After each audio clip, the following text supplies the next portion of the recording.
Olá, eu sou o professor Hélio e nossa aula de biologia de hoje versará sobre membrana plasmática, a fronteira da célula. Por que fronteira da célula? Porque é justamente essa estrutura tão fina, não perceptível a olho nu, que faz com que a célula se torne uma estrutura única, uma estrutura independente do meio ambiente. Nós hoje estudaremos todas as funções inerentes à membrana plasmática, o porquê dela existir, qual a finalidade dela existir. Não só as suas funções, mas a sua própria estrutura molecular. E vamos observar que todo o funcionamento de qualquer ser vivo acaba passando pelo funcionamento da própria membrana plasmática. E, obviamente, começaremos o estudo através da composição química da membrana plasmática, para que a gente possa, a partir deste momento, entender todo o funcionamento da estrutura celular e, consequentemente, todo o funcionamento do ser vivo. Qual é a estrutura? Como ela é formada? A partir de que elementos químicos? Isso foi uma discussão durante séculos. Somente após o advento da microscopia eletrônica, das provas bioquímicas, foi que começou a observar a existência de três componentes básicos: gordura, conhecida tecnicamente como lipídio, proteína e fósforo. Essa composição permite o isolamento do meio externo ao meio interno, permite o controle da movimentação de qualquer substância. Mas como? De que maneira essas substâncias se montam para permitir esta separação entre o meio exterior e o meio chamado de intracelular? Os fósforos se ligam aos lipídios, formando uma bicamada chamada de fosfolipídica. Essa camada, por não ter muita afinidade com a água, permite o isolamento do meio interno para o meio externo. E as proteínas? Qual será a função delas? Justamente as proteínas vão permitir o trânsito das substâncias entre o meio interno e o meio externo. É justamente essas proteínas que permitirão que a célula consiga se manter isolada do meio ambiente. Mas não é um isolamento e quer dizer, não passa nada? Será que nada entra? Será que nada sai? Não, isso não é verdade. A célula vai conseguir, dentro de determinadas limitações, é óbvio, o controle da entrada e de saída de substâncias.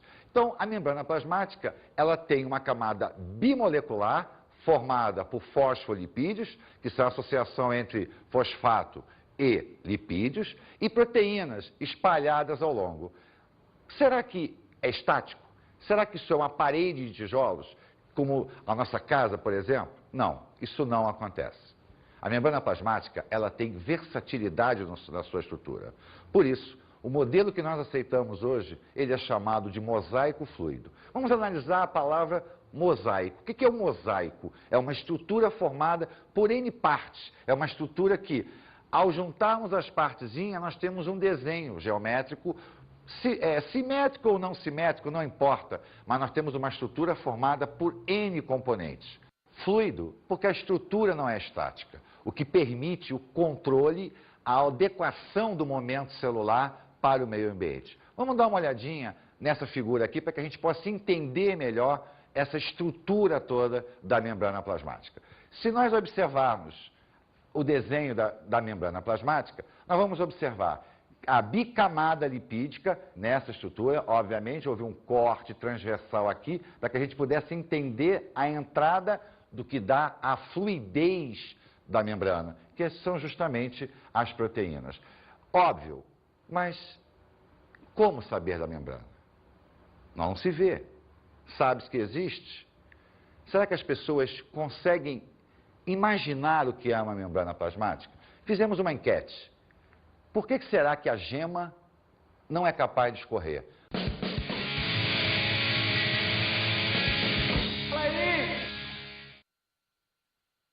Você sabe me dizer por que a gema do ovo não escorre, cara? Que é envolto por um citoplasma que não deixa a pira sair escorrendo para fora. Quer dizer que a pira não vai escorrer porque ela é envolta no citoplasma. Exatamente. É a mesma coisa que acontece com a célula? Não. Não? Sim, é verdade. Então a pira da célula é outra. Talvez. Porque ela está envolta pelo citoplasma. Você sabe me dizer por que a gema do ovo não escorre? Porque é uma macrocélula envolta pelo citoplasma que impede que a dentro escorra. Sério, cara? Sério, tô falando sério, eu aprendi isso. Parabéns, cara. A do ovo não escorre? Não sei, cara. Sabe? E você, cara? Faço a mínima ideia. Nenhuma? Nem fazendo uma correlação da gema do ovo com a célula? Sim, tem uma membrana que não deixa ela sair.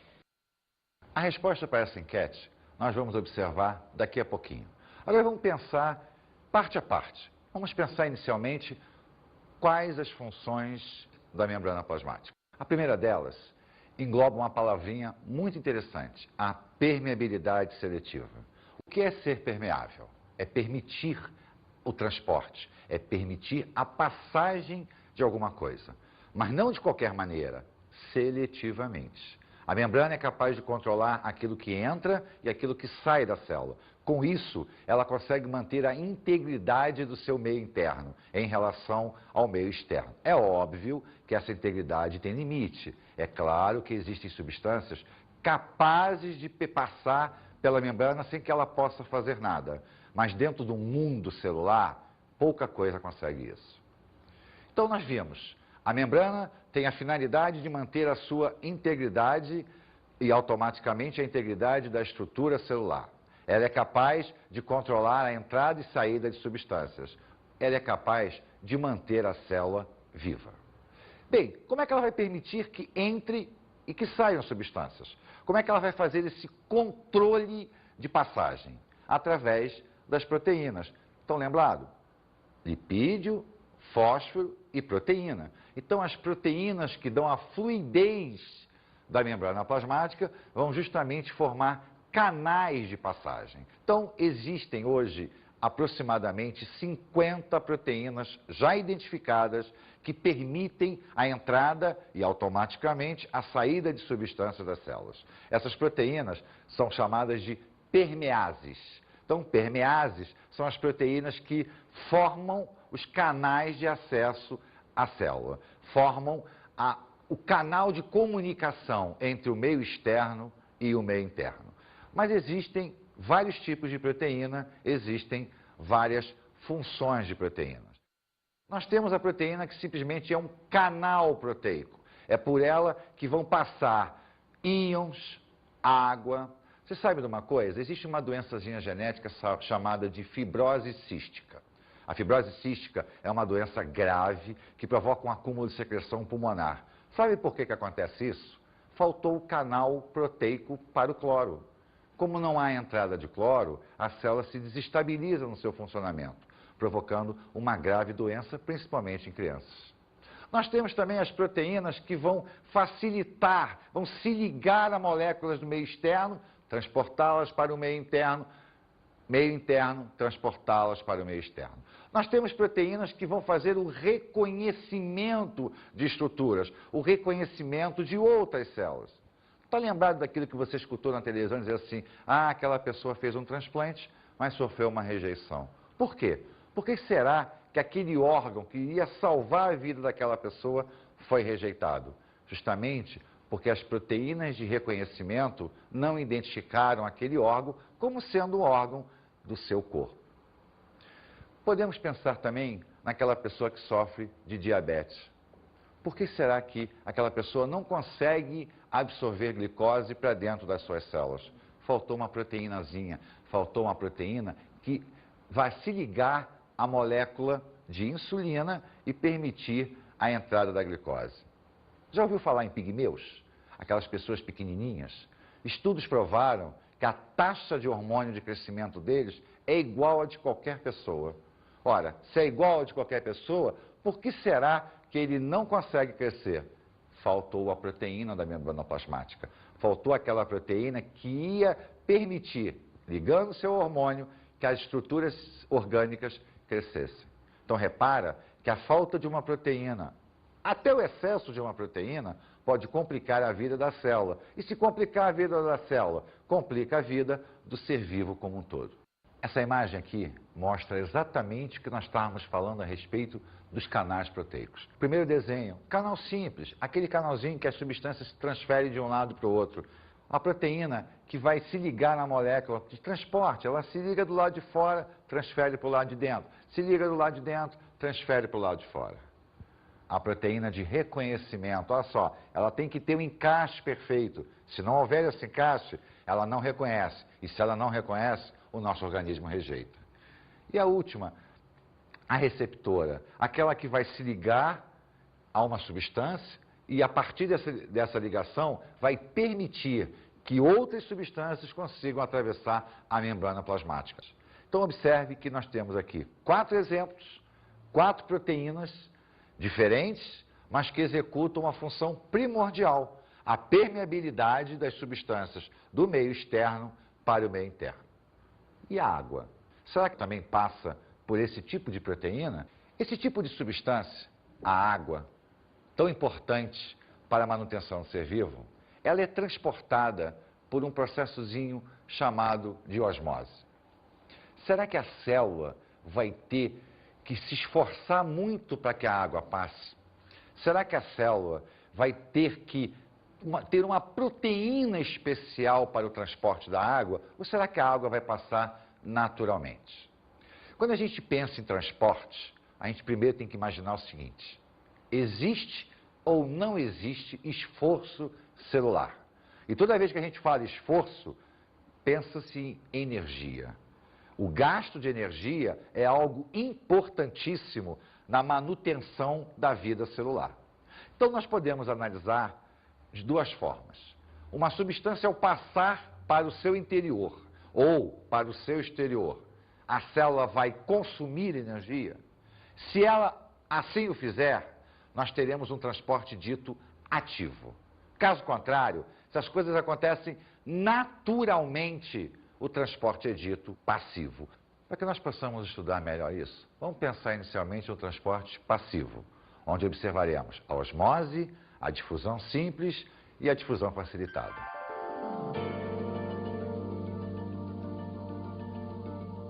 Vamos acompanhar aqui no esquema para que isso fique bem entendido. Observe, nós temos um meio onde várias partículas estão solubilizadas. Essas partículas são chamadas de soluto. Se esse meio tem muito soluto, ele é chamado de hipertônico, mais concentrado. O outro tem pouquinho, hipotônico, pouco concentrado. Qual é a tendência? O lado que tem mais cede para o lado que tem menos. Então observe aqui, ó, a camada fosfolipídica e um canal por onde a substância, o soluto, atravessará do lado hipertônico para o lado hipotônico. Isso é a difusão simples. Mas às vezes elas precisam de uma ajudazinha. Vai entrar então a difusão facilitada, onde aquelas proteínas carregadoras, as permeases, vão ajudar a substância a passar do meio hipertônico para o meio hipotônico. Lembre-se, para que o transporte seja passivo, não pode existir gasto de energia. Então, mesmo uma proteína auxiliando o transporte de uma substância, esse transporte tem que ocorrer do meio hipertônico para o meio hipotônico. Então, se o meio é hipertônico, ele tem mais soluto. Mas se ele tem mais soluto, ele vai ter menos solvente. Por outro lado, se o meio é hipotônico, ele vai ter o quê? Menos soluto. Logo, ele vai ter mais solventes. Mas a difusão simples e a difusão facilitada estava falando da movimentação de quem? Do soluto. Olha a osmose aqui, ó. A água vai passar da onde ela existe mais para onde ela existe menos. Com isso, está caracterizado o quê? O transporte passivo. Aquele que possui mais está cedendo para aquele que possui menos. Quando eu me referir ao solvente, a terminologia será osmose. Quando eu me referir ao soluto, a terminologia será difusão. Então, a difusão, ela é um transporte passivo, onde a movimentação do soluto se dá do meio hipertônico para o meio hipotônico. A osmose é um transporte passivo, onde a água se movimentará do meio hipotônico para o meio hipertônico.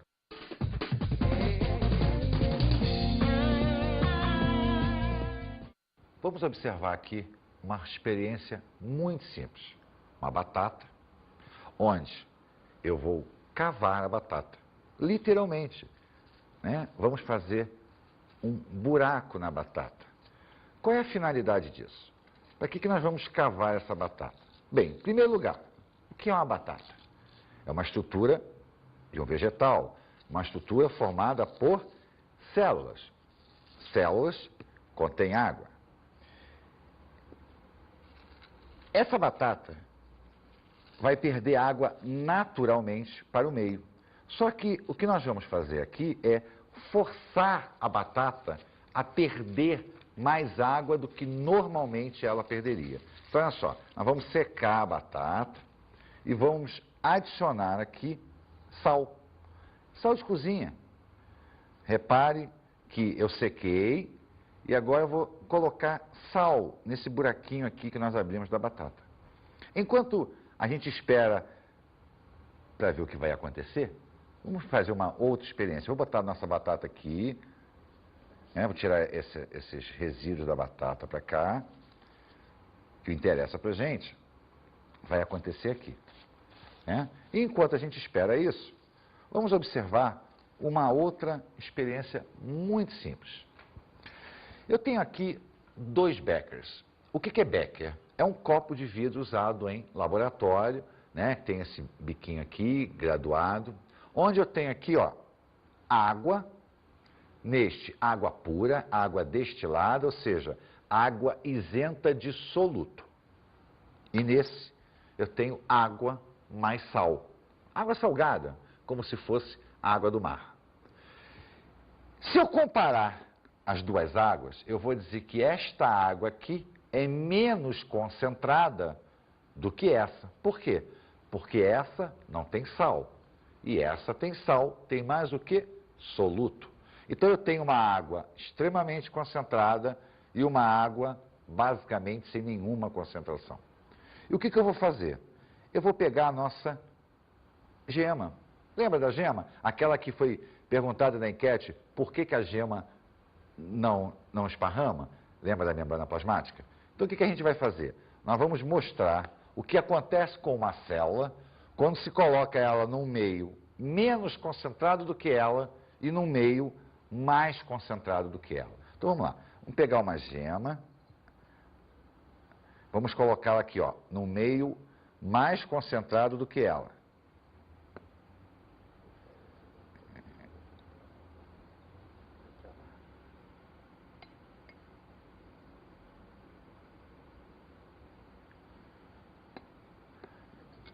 A gema é uma célula. Então, esta gema aqui foi colocada no meio, onde a concentração é maior do que ela, e esta aqui foi colocada no meio, onde a concentração do meio é menor do que ela. Lembra do hipertônico, do hipotônico? Então vamos pensar. Se a água tem menos soluto do que a célula, essa água é hipotônica. A célula então passa a ser hipertônica. Se a água tem mais soluto do que a célula, a água então é hipertônica. Logo, a célula é hipotônica. Então vamos pensar. Difusão. Neste caso aqui, se a célula é hipertônica, ela vai ceder os íons para a água. Em compensação, por osmose, ela vai ganhar água. Neste caso aqui, o meio é hipertônico, então ele vai ceder íons para a célula. Mas, em compensação, a célula vai ceder água para o meio. Se a célula vai ceder água para o meio, espera-se que ela murche. Se a célula vai ganhar água do meio, espera-se que a célula cresça. Vamos dar uma olhadinha na nossa batata novamente? Olha só. Lembra que nós secamos a batata? Repara que, à medida que a batata vai perdendo água, repara que o sal começa a ficar úmido. Daqui a pouquinho, isso aqui vai virar uma pocinha d'água. Por quê? Porque a batata é hipotônica em relação ao sal. Com isso, as suas células vão perder água para este sal aqui. Se você olhar para isso aqui, você vai lembrar quando você foi no supermercado e comprou aquele lombinho salgado, aquela orelha de porco salgada, a carne salgada. Isso aqui já era usado desde a antiguidade para que os alimentos não estragassem. Porque ao colocar sal na batata, você está colocando sal na superfície da carne, da batata, do alimento. E com isso você está tornando aquela superfície o quê? Extremamente hipertônica. Qualquer micro-organismo, qualquer bactéria que porventura caísse ali, perderia a água para o meio, porque o meio estava hipertônico. E com isso, morreria por desidratação. Então, essa experiência aqui mostra o que os antigos já sabiam, que ao se salgar um alimento, você vai fazer com que ele perca água. Não só o alimento, como qualquer micro-organismo que porventura aconteça de aparecer aqui. E com isso, você vai permitir que ele dure muito mais tempo do que numa situação normal. Vamos dar uma olhadinha aqui na nossa célulazinha para ver o que está acontecendo com ela.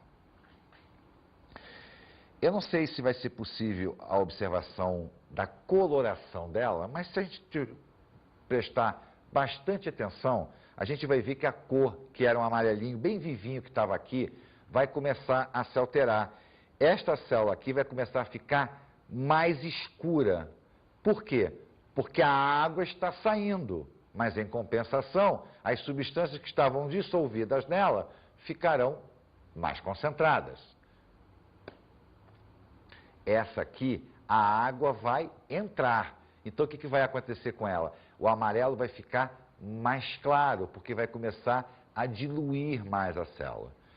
Essa experiência mostra que não só a água, como as substâncias presentes nela, são passíveis de se difundir através da membrana plasmática. Está lembrado da enquete? Aquela enquete que perguntava por que a gema não esparrama? Ela não esparrama por causa de quê? Da membrana plasmática. É a membrana plasmática que mantém na palma da sua mão a integridade física de uma célula que foi batizada por nós de gema. Vamos observar a nossa batata. A gente já começa a notar, ó, uma alteração na umidade junto aqui, ó.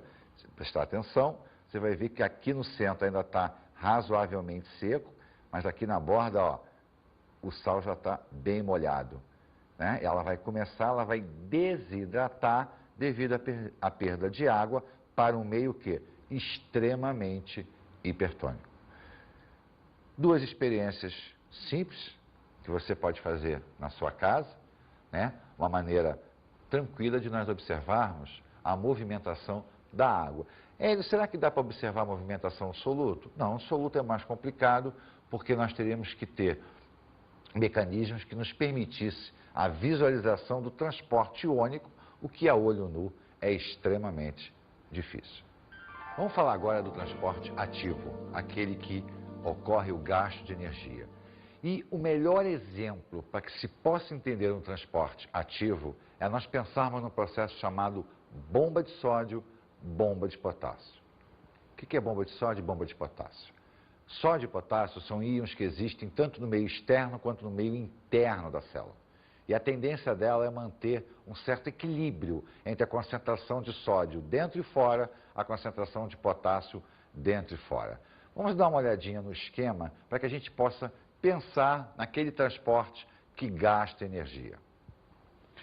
Repare que a proteína permease vai empurrar um íon contra a concentração de um meio chamado hipotônico para um meio chamado hipertônico. Ela está indo contra o que nós chamamos de quê? Gradiente de concentração.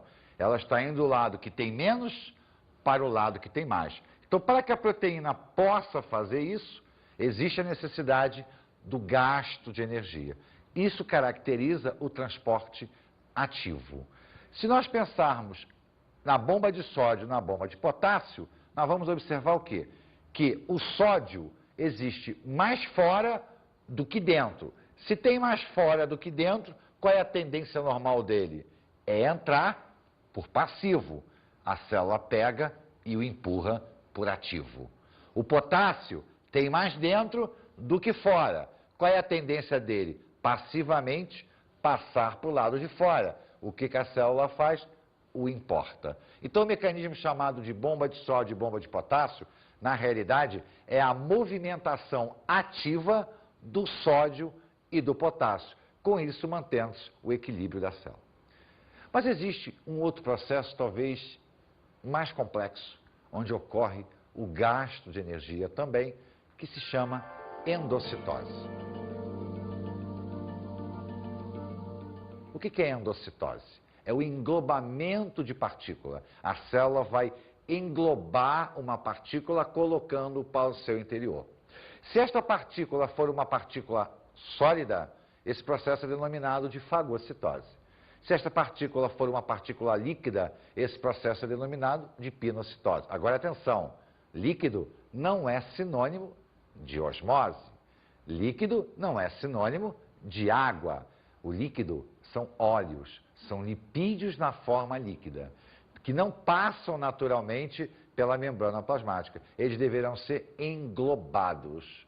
Então, os mecanismos de fagocitose e pinocitose são, na realidade, a maneira pela qual a célula coloca partículas maiores do que aquelas proteínas capazes de permitir a passagem para dentro do seu interior. Vamos observar, então, o esquema aqui.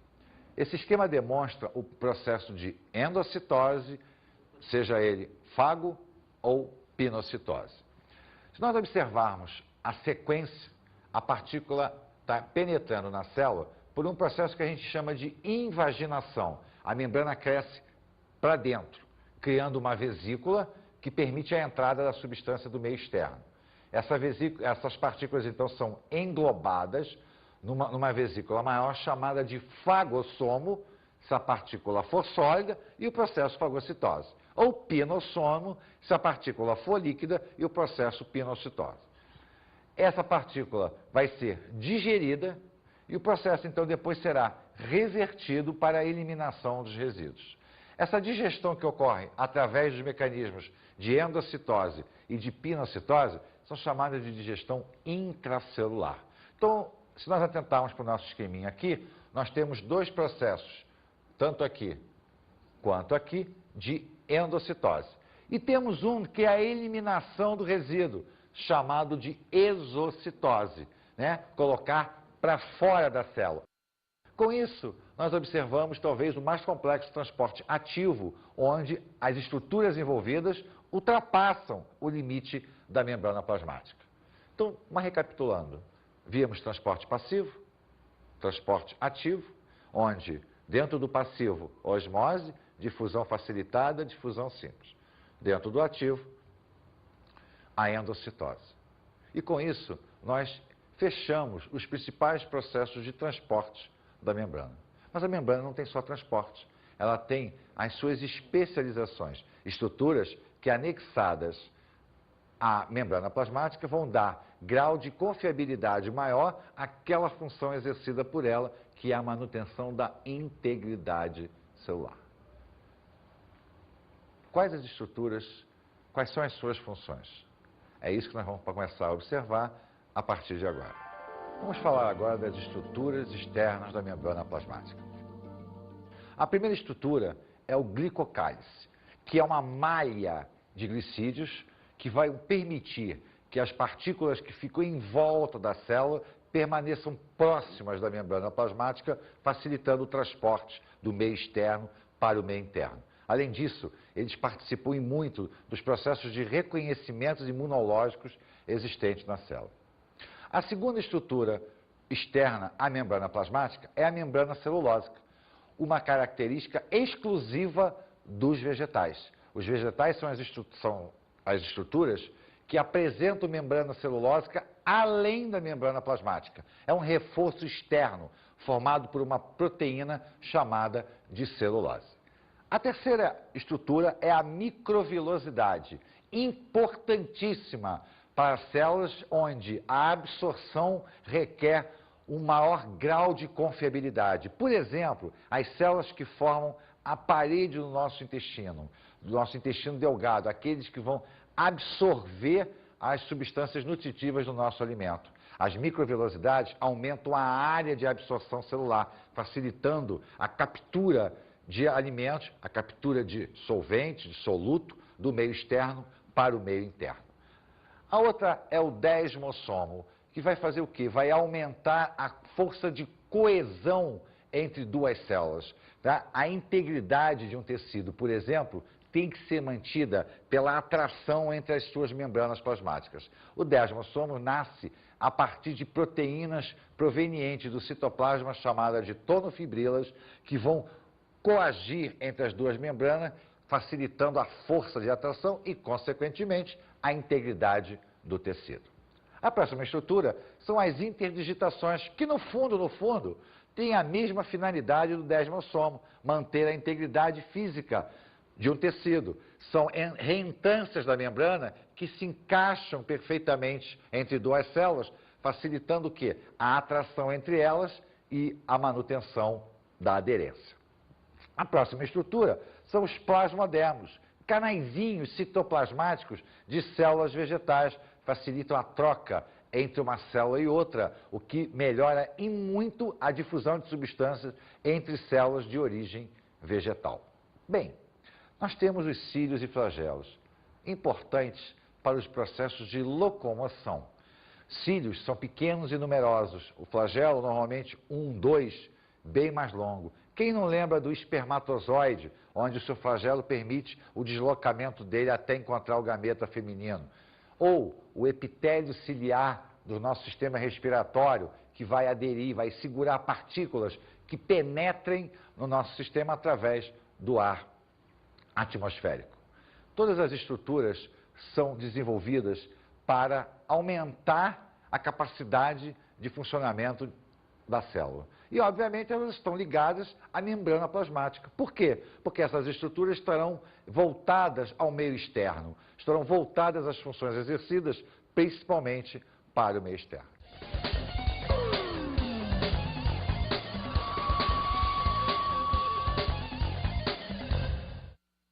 Bem, gente, como dica de estudos, eu diria para vocês, estude bastante transporte de membrana. Estude bastante transporte passivo, ativo, osmose. Isso é primordial para que você entenda não só a membrana plasmática, mas 80% de todo o conteúdo biológico do ensino médio. É extremamente importante. Não deixe de dar uma atençãozinha também às especializações da membrana. Elas fazem parte, mas o transporte, olha, ele é essencial. Faça os exercícios, releia, reveja o filme. Pare, pense, faça experiência. Com certeza, isso vai ajudar. Até a próxima.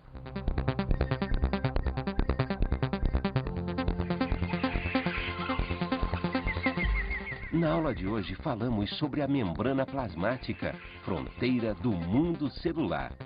Vimos transporte passivo, ativo, que engloba osmose, endocitose. Vimos que a importância disso era o quê? A integridade física da membrana através da sua constituição. Falamos das especializações relativas à membrana plasmática. Mas se nós pararmos para pensar, tudo isso tem uma finalidade, a manutenção da integridade física, ou seja, a grande fronteira que separa o meio intracelular do meio extracelular. Bons estudos!